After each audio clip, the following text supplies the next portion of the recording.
Well, Andrew, that's the end of Simpsons month. What a recording. Satsu, did you hit the record button? No!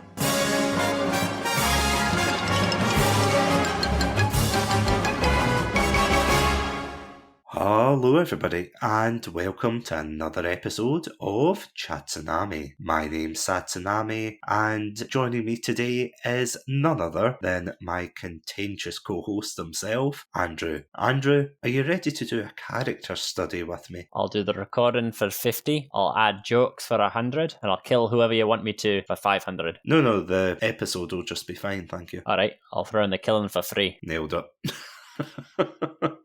So how are you doing today, Andrew? I'm good, thank you. Yeah, I'm excited to discuss a character close to our hearts and our geographic locations. For anybody who doesn't know or hasn't really been in the loop with our Twitter page at Satsunami Pod, I have been telling people that we have, of course, been doing a Simpsons month. But I have to admit, it's been really fun. So far, we have talked about the good of the Simpsons, the bad of the Simpsons, the Simpsons movie. We have a trivia episode coming up next week as well. But today we are going to be deep diving into a character study, as you said, of a character that's very near and dear to our hearts. And the reason we're going to be focusing on this character is I put out a poll on Twitter at ChatSunamiPod, just in case you want to follow us. I asked the lovely listeners what type of character they would want us to talk about. So I put up Homer, Flanders, Mr. Burns, and Groundskeeper Willie. Just out of curiosity,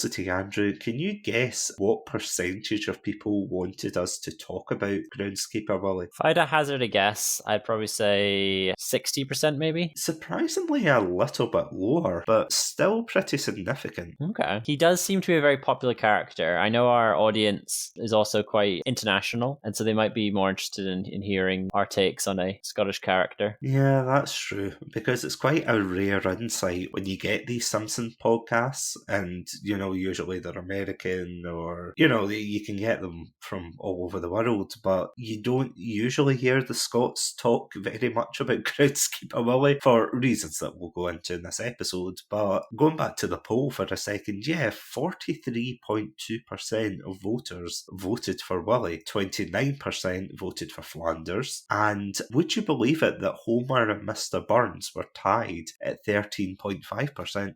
Interesting. I was personally quite interested in doing an episode on Ned Flanders because I think his character has developed the most of the four, but I'm very happy to talk about a character that has some of the best, most quotable lines in the show. You actually do forget how memorable and quotable he actually is. But before we go on and we deep dive into this wonderful Scotsman, of course, the good, the bad, and the Willie, we actually got a couple of comments that I just want to read out before we start. So again, I went onto Twitter to ask people what they thought of Groundskeeper Willie. So our first comment comes from Movies for Days podcast, who says, "My thoughts are he's awesome, but also you should definitely listen to this lovely Scottish Simpsons podcast." And they linked to one that I have to admit I've heard of before. I don't know if you've heard of, called Willie Hears You. No, I've not. So it's a Scottish podcast. It's actually a really entertaining one. I would wholeheartedly recommend it. It's on the list next to Talking Simpsons as well. But they're both fantastic podcasts. Would recommend it.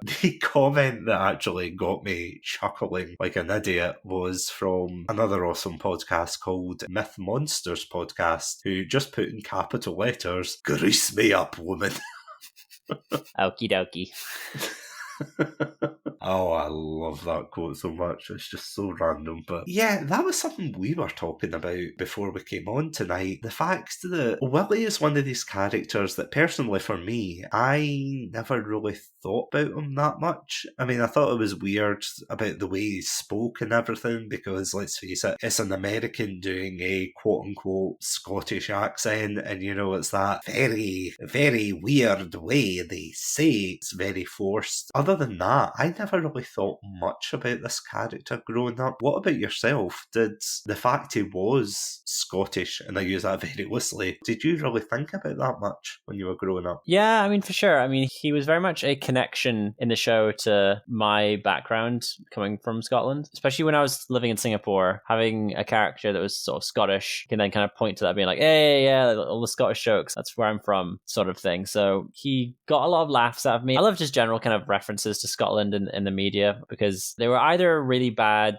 from their interpretation being like too over the top, or they hit it just right. Willie, I think, hits it just right. Often you get your Scottish character impressions that kind of just make you roll your eyes, whereas Willie is just genuinely funny. Because I think even though the accent is bad, at least you do get a lot of humorous moments from him, which kind of gives him a pass. So what I found interesting, and this is something we simultaneously found out when we were researching this, was the fact that Groundskeeper Willie was initially supposed to be Spanish, and then they changed it. So the person who voices Willie is none other than Dan Castellaneta. He apparently suggested that Groundskeeper Willie should be Spanish, but they thought, that's kind of a tired trope for characters at that point. They were going to try him as a Swedish character, and then eventually they settled on a Scottish accent, which, interesting bouncing around, to be honest. Yeah, go from Spain to Sweden to Scotland. Without that discourse, we wouldn't have had the Orcadian man himself, and in case anyone's wondering what an Orcadian is, you're just going to have to wait until after this ad break. So without any further ado, Andrew, will we dive into this? Oh, hi. I warned you. Didn't I warn you? We will be right back after these messages from Kiltown. Welcome to Satsunami, a variety podcast that discusses topics from gaming and films to anime and general interests. Previously on Satsunami, we've analysed what makes a good horror game, conducted a retrospective on Pierce Brosnan's run as James Bond, and listened to us take deep dives into both the Sonic and Halo franchises. Also, if you're an anime fan, then don't forget to check us out on our sub-series, Chatsunani, where we dive into the world of anime. So far, we've reviewed things like Death Note, Princess Mononoke, and the hit Beyblade series. If that sounds like your cup of tea, then you can check us out on Spotify, iTunes, and all good podcast apps. As always, stay safe, Stay awesome, and most importantly, stay hydrated. Hey, I'm Abby. Hi, I'm Fee, and together we are the Everything Coincidental podcast. We talk about all things paranormal, such as ghosties, cryptids, and aliens. We also like to talk about all things spirituality, which encourages us and others to live by their own rules. So if that's something that you relate to and are interested in, make sure you check us out at Everything Coincidental on all platforms, and also drop us a message. We'd love to chat to you at some point about it. Talk soon. Bye. This episode is sponsored by Zencastr. If you're a podcaster that records remotely like me, then you'll know how challenging it can be to create the podcast you've always wanted. That's where Zencastr comes in. Before I met Zencastr, I was but a naive podcaster, recording on low quality, one-track audio waves.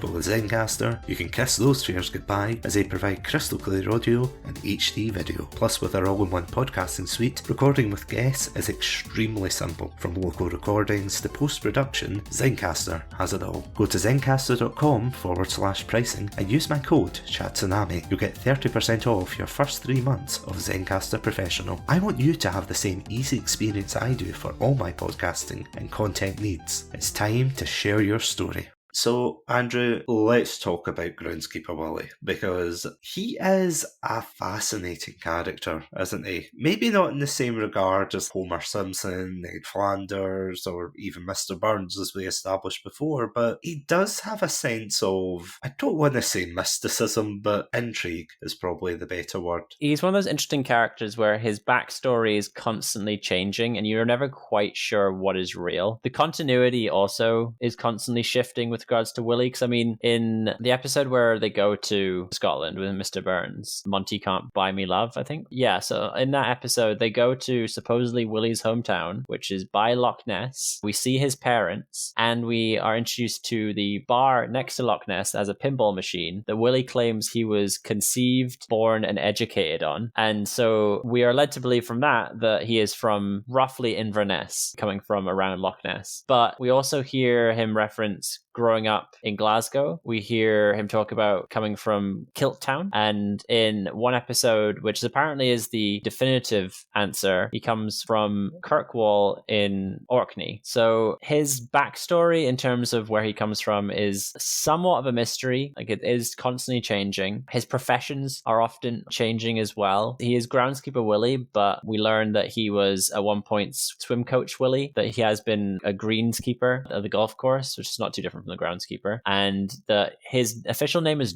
Dr. William McDougall, or his full name William McMorrin McDougall. That was very Scottish, so... I'm going to get increasingly more Scottish as the episode goes on. Apparently, though, when he references North Kilt Town in one of the episodes, they think it might be a reference to the hamlet of Domadeer, which is near Kyle of Lochalsh, which is, I'm using my knowledge of Scottish geography here. That is the bridgeway between northwest Scotland to the Isle of Skye. Kyle of Lochalsh is where the bridge is. It's a nice bridge. It is a nice bridge, and if you're ever going over there, Skye is gorgeous. I recommend anyone that goes there checks that out. But there's also a castle just not far from there called Island Doonan. You'll have seen in many a picture because it's a really cool castle. It's almost into the ocean that has like a stone bridge going up to it. It's very cool. I was there, I think, last year, if not the year before. Oh, yeah? Yeah. Turn this into a travel podcast. Yeah, oh, absolutely. I was going to say, yeah, it sounds weird to be like, yeah, it's still lovely. It hasn't changed in the last couple of years. I mean, the road's got a wee bit wider, but funny enough, though, with Eilean Castle, I actually remember, I think Adam and I talked about this in our Pierce Brosnan retrospective episodes, because the world is not enough. I think they've got a scene in Eilean Castle. Oh, really? Yeah, after the credits roll, they have the funeral there and they have the briefing scene there. It's quite interesting to be in and be like, oh wow, this is awesome. But yeah, after this, we're definitely setting up a travel podcast. You're completely right, though. The continuity behind Groundskeeper Willie is very loosey-goosey. It's not very fixed. You know, as you said, you've got North Kilt Town, which is a bit of a joke name. It's almost like having Freedomville or something like that in America, which I'm sure is probably a real place, so please, for legal reasons, that's a joke. And as you said, he says he's from Glasgow, or as we find out, he's an Arcadian, who is someone who comes from Orkney, which is another beautiful place. But I'm going to be honest, people from Glasgow and people from Orkney, two completely separate ways of living island life versus mainland life. Yeah, Willie's background, which seems much more kind of industrial, doesn't really line up with what I know of the islands of Orkney. Orkney's like a few islands, isn't it? Yeah, no, you're right. There's Westray as well, which is just off the coast of it. There is a couple around Orkney, you're right. So yeah, he doesn't come across as the likeliest Orcadian. I think that it makes more sense for him to have grown up in a more industrial area like a Glasgow, like a Inverness. That's that very Scottish. Inverness. Oh, hi, the new. You ken what I'm saying, pal. So it does seem a bit kind of strange, and that was revealed in like season 23. By most people's impressions, they probably didn't see it. They'd given up on the show prior to that, so we can maybe discount. It sounds terrible. We can maybe say that the earlier continuity is more legitimate than a decision made in season 23. The thing that confuses me about the whole fact he's from Kirkwall, this sounds like a really weird thing to nitpick, but he actually has a throwaway line, and I don't know if this is in that particular season 22 episode, but he has a line where he says that his family was torn apart because his father was an uppie and his mother was a Dooney. The reason that stands out is because that is such an Orkney specific thing, because in Orkney during, and I don't know if this is a thing that still goes on, so if there is someone that lives in Orkney and knows the answer to this, please feel free to reach out to us. We would love to hear from you. But there's a thing called the Orkney Ba, or I don't know if it's the Orkney Ba or the Orkney Ball, but it's a massive ball game where they take to the streets on Christmas Day and New Year's Day, and they basically try to get the ball from one side of the city to the other. To throw in that reference to talk about uppies and doonies, that seems very specific, you know, that someone wanted this in the show. I don't know, is there an Orcadian on the writing staff, or, because you're completely right, it's quite a strange thing that they would have him come from Orkney, which again, lovely island and everything, time, but as far as I saw and as far as I know, it's not got much of an industrial history. You know, as you said, whereas something with Glasgow, it definitely is. It's got a long history of being industrial. So yeah, it just seems like a very specific background thing. Yeah, no, it does seem strange. The uppy and downies. My immediate thought was like Highlanders and Lowlanders. So it's interesting that you said that is a terminology for Orkney with the different sides of the city. Going back to an episode you were talking about, in the episode Monty Can't Buy Me Love, where they go to Inverness and they drain Loch Ness to try and find the Loch Ness Monster, they come across this float that says Aberdeen sucks, and Homer has a line where he's like, oh no way, Aberdeen rules. And to me that comes across as someone who's just googled what cities are in Scotland, you know, and they just throw a random city in. But as I said, to have like the Orkney chat in there, it does seem interesting. And to pick Kirkwall as well, I don't know if it's like a thing that they want to flesh him out more, because let's face it, Willie has always been a gag character. He's never been a serious character as far as I remember. There's never really been a serious storyline, or rather as many serious storylines. He's always the grouchy groundskeeper, and when he's not that side of the coin where he's, you know, very surly and angry all the time, he's a bit of a psycho. I have to say, I think that characterisation of him is quite, I want to say quite strange. Before I go on to talk about that, what are your thoughts about how the show characterises Willie? They seem to indicate that he's got, pardon the term, a bit of a screw loose, where he is unhinged.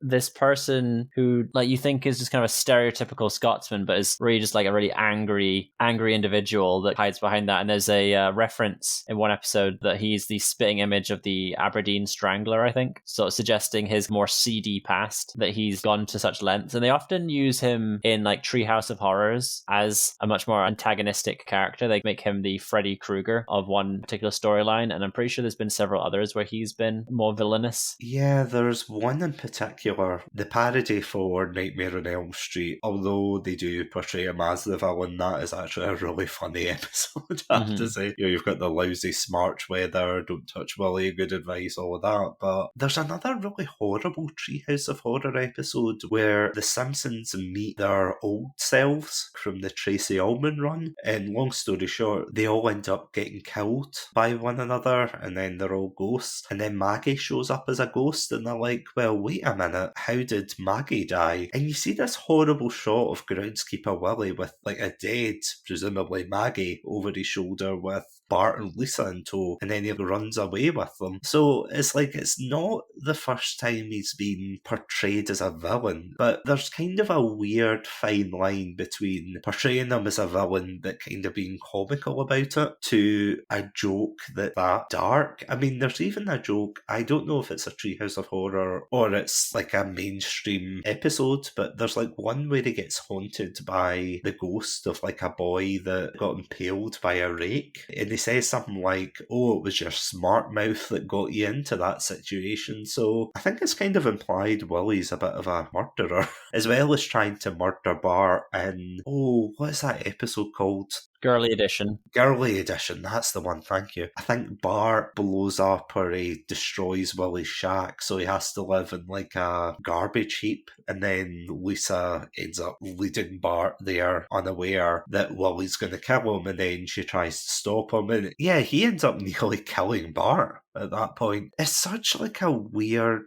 character that they try to characterise, because on the one hand, he goes from being like absolutely psychotic. I mean, there's the episode, the very famous one, where he tries to kill Homer because of the grease that he's tried to steal from the school. He's tried to kill children, some he's allegedly got away with. But then there's other episodes where he is considered to be the hero character, you know, like where he stops Santa's little helper from going through the vents and everything, which is quite funny. There is the episode where he saves Bart from getting attacked by a wolf. Yeah, it seems all over the place. Like, he seems to be the character, and I know that can apply for many characters in the show, that always the character that they want him to be, but do you feel that way as well, that he's very inconsistent? Yeah, there's certainly an element of that he kind of suits their needs. I think it can be very much down to the writer at the time as well, because I mean, you go through such a cast of writers in The Simpsons, and so certain writers will paint Willie as more heroic and certain writers will paint him as more antagonistic. So I think it does depend from episode to episode, season to season, how a particular creator wants him to be represented. And I mean, he threatens to kill Skinner pretty frequently, either just like muttering or outright threatening. There was that in Who Shot Mr. Burns, that he had the motivation that he wanted to kill Mr. Burns, but supposedly his arthritis in his index finger prevented him from being able to pull a trigger. Were you not saying before we came on that there's no way that could have happened? Because he has been shown to like shoot a gun in the show. Well, yeah, I mean, again, it just kind of comes down to the continuity, the consistency within the show, where we do see instances of him using guns, both rifles, which might not require his index finger, and pistols, which do. So that excuse doesn't really work. I do like the kind of back and forth about that, though, that the reason that he has arthritis in his finger is from Space Invaders. And then like they commented like, oh yeah, I got really into that game, that video game when I was younger. And he was like, video game? Implying that he had in fact been fighting off real aliens, or what he thought were real aliens. He has a very strange relationship with Skinner, I have to say, considering he lives on the school grounds and everything, and he's just quite disparaging to him quite a lot. There's actually an episode where, of all episodes, this is a weird one to bring up, but it's like one where Bart joins a falconry club with Daniel Radcliffe voicing the other boy that's in it, and then Skinner says something along the lines of, does that mean the Esperanto group's gonna start up next? And then he says something in Esperanto, and then Willie's like, oh, you speak 2 languages, but no one will talk to you. He never pulls back his punches. And there's of course that famous line of, you know, where he talks about Scots hating everyone, including the Scots themselves. The Scots hate the Scots. Damn Scots, they ruined Scotland. And of course Skinner says, oh, you Scots sure are a contentious people. And then he says, you've just made an enemy for life. It is quite interesting that despite being quite a tertiary character, there's a lot of quotes, that one included of course, but there's a lot of quotes that a lot of people remember from the show because of Willie, including, and I apologise to any French listeners if you have ever heard this phrase before, but there's an episode where Willie takes French class. Do you remember this one? Yes. And yeah, he says, bonjour, you cheese-eating surrender monkeys, which apparently has been adopted by quite a few people. Some of the more notable examples are the New York Post, and even Jeremy Clarkson used it as well. But yeah, going back to Willie, would you agree that he is quite a quotable character? Oh yeah, I mean, I mentioned it earlier in the episode, but like he has some of my absolute favourite lines. We already referenced a couple of them just then. The line at the start of the show about, I'll do the killing for free. In that episode as well, we have him taking the club off of Reverend Lovejoy and saying, give it here, you noodle-armed choir boy, which I love that line so much. There's so many good sight gags and small bits as well, like in Who Shot Mr. Burns, when he's a person of interest, they're interviewing him, and we have a, is it Basic Instinct? Yeah. Type scene where he uncrosses his leg, and one of the police officers, I think it might be Lou or Wiggum, cocks his gun and says, we warned you about that. The line where he's talking about Scottish history and goes, the kilt was only for day-to-day wear. In battle, we donned a full-length ball gown covered in sequins. The idea was to blind your opponent with luxury. I absolutely love that line. And then there was another one that I really liked. I have some information for you, but it's going to be hard to hear. Bart asks, why? Because of your stupid accent? Groundskeeper, ach nay, because of its upsetting nature.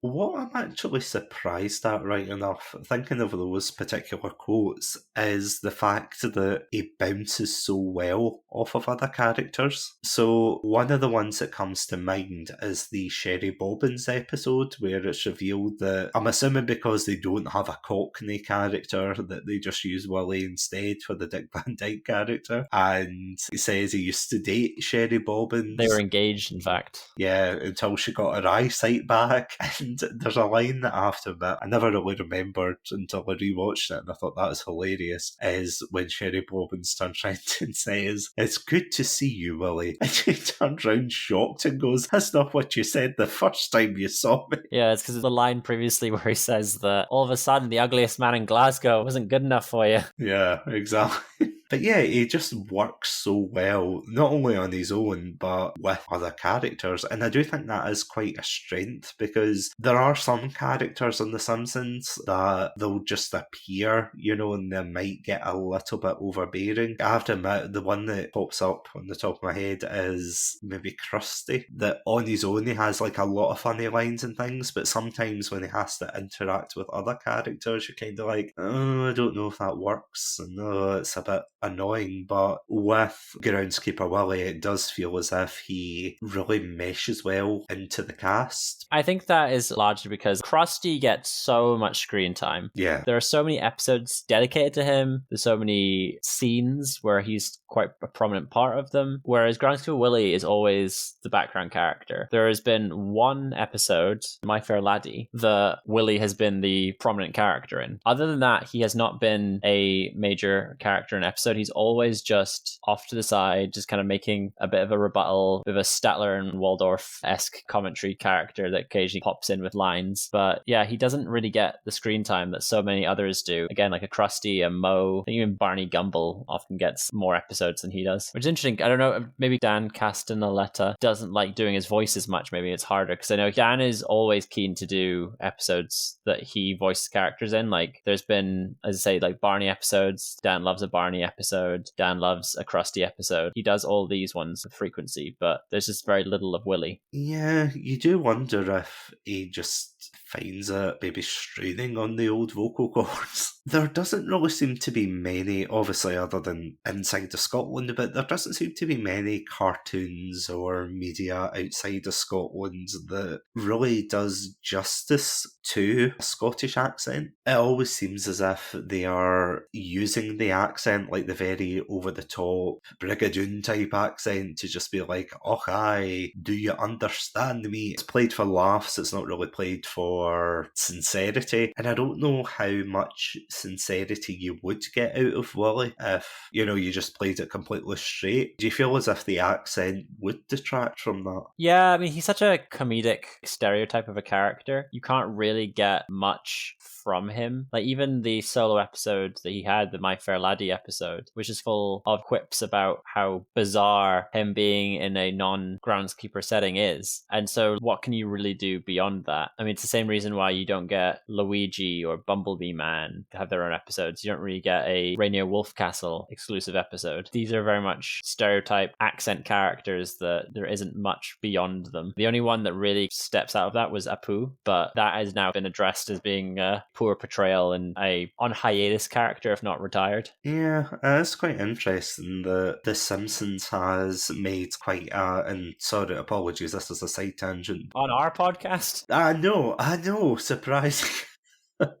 Oh, delightfully devilish. Yeah, it's strange how The Simpsons has made an effort to recast a lot of characters to make it more appropriate, if that makes sense. So they've taken steps to introduce better voice actors for certain characters, like for example getting Kevin Richardson to play Dr. Hibbert, for example, and things like that. And obviously, since the controversy behind Apu coming up, they haven't really made an effort to recast the character with a better voice actor, because obviously they've just kind of quietly put him in the corner for now, and maybe they're thinking of doing that. Well, the issue with Apu wasn't necessarily just the voice actor not being accurate representation, it was the writing of the character itself being a poor representation of the South Asian community. And so it's a little bit different to the African American characters that have just had their voices replaced. And they're making kind of strides to make them more familiar with their roots, so to speak, where I think there's been episodes in the newer seasons of Carl learning about his past and where he's from. Because Carl, I mean, we're getting into a different character now, but Carl was raised by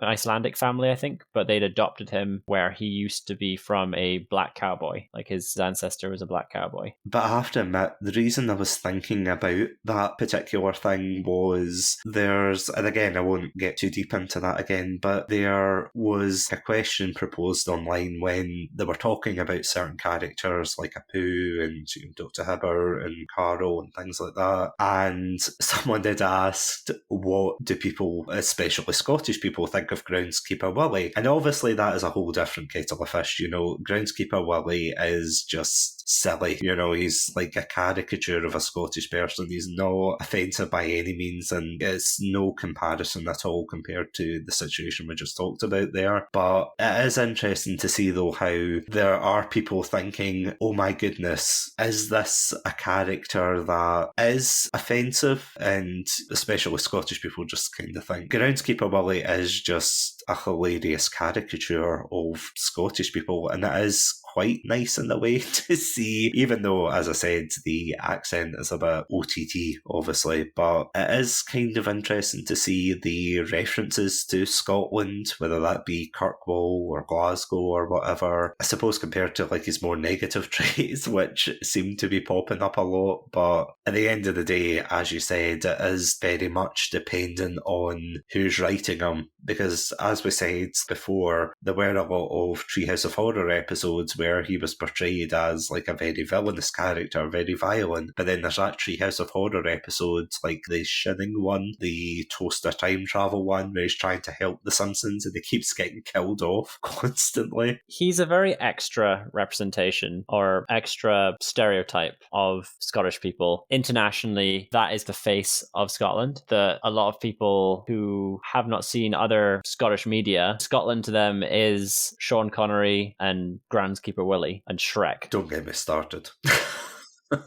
And so that is an international representation that often non-Scottish actors representing Scottish people are often the stereotype of Scotland that is best known to a global audience. So Groundskeeper Willie had a very interesting impact, and much to the extent that during the Scottish independence election, Simpsons even had Willie do his own weighing in on the situation as to whether he was like aye or nay or something. No, it was aye or die. Oh, aye or die, yeah. And so like firmly kind of placing him in the Scottish independence camp. He almost is the voice of Scotland to the international audience. Whether or not the Scottish people agrees with that is another matter, but that is often what they will use to represent what Scotland is believing in a given point. I mean, I even remember years and years ago in the national paper, there was actually an article where they were talking about Groundskeeper Willie drinking Buckfast in the show. I don't know what episode it was, like I'm not that much of a super fan, but I'm like, oh yeah, it was episode da-da-da. But yeah, apparently he drinks Buckfast. Bucky, as they say. Bucky, yeah, Bucky, Buckfast. Personally, I would have preferred it if he drank Iron Brew, but that's neither here nor there. At the end of the day, it is surprising that Groundskeeper Willie is such a iconic character. Like, as we said, although he's maybe not the most poignant character, he's not the most centric character in terms of episodes and things, he still has all those funny lines, and when he comes into the room, you know that he's there, whether that be with his shirt on or when he rips it off and he's got like the massive Scottish six-pack, which all Scottish people have, totally. It's unfortunate this is an auditory medium and that they can't see our rippling muscles in any given episode. It's true. If you listen really closely, you can probably pick up my pecs and biceps bouncing up and down. It's a shame. I know, it's a shame that nobody can see it. I mean, there is YouTube. It's a shame. Or if you want to sign up to our Patreon page, wink, wink. Is that Patreon or is that something else? Only bullies. Oh no. But yeah, on that note, on that very disgusting and disturbing note, Andrew, thank you so much for coming on to talk about this iconic groundskeeper. Oh, thank you so much for having me. It's been an absolute blast. Look forward to hearing what the listeners think of our deep dive into Groundskeeper Willie, and let us know once you've listened to that and the final episode of Simpsons Month, what you thought of the month of content. Yeah, we would love to hear back from you. So if you want to reach out to us directly, you can reach us on Twitter at Satsunami. Please feel free. We would love to hear what you think.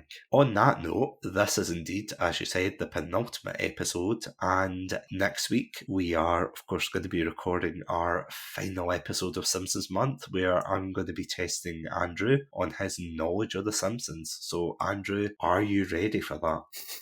No. You'll be fine. Wink, wink. You'll be fine. But until then, if you want to catch up with previous Simpsons Month content or just any episodes between us in general, you can catch us on our website, podpage.com/Chatsunami. You can also reach out to us there on our contact page, or if you want to listen on other apps, you can do on Spotify, iTunes, Google Podcasts. Just look for the Red Panda and we'll see you there. We also have a Patreon page. For legal reasons, that was a slight joke, but we do have a Patreon page, patreon.com/Chatsunami. You will be able to get exclusive content and episodes 1 week early. You'll also be able to listen next Monday to my very own exclusive episode where I talk about my experience with the game Simpsons Hit and Run. So yeah, please feel free to check that out. I also want to give a big shout out to our Pandalorian patrons, Robotic Battle Toaster and Sonia. Thank you so much for supporting the channel. But until then, stay safe, stay awesome, and most importantly, don't touch Willie because it's good advice. What? All right, Kellogg's. What niche jokes to end the episode.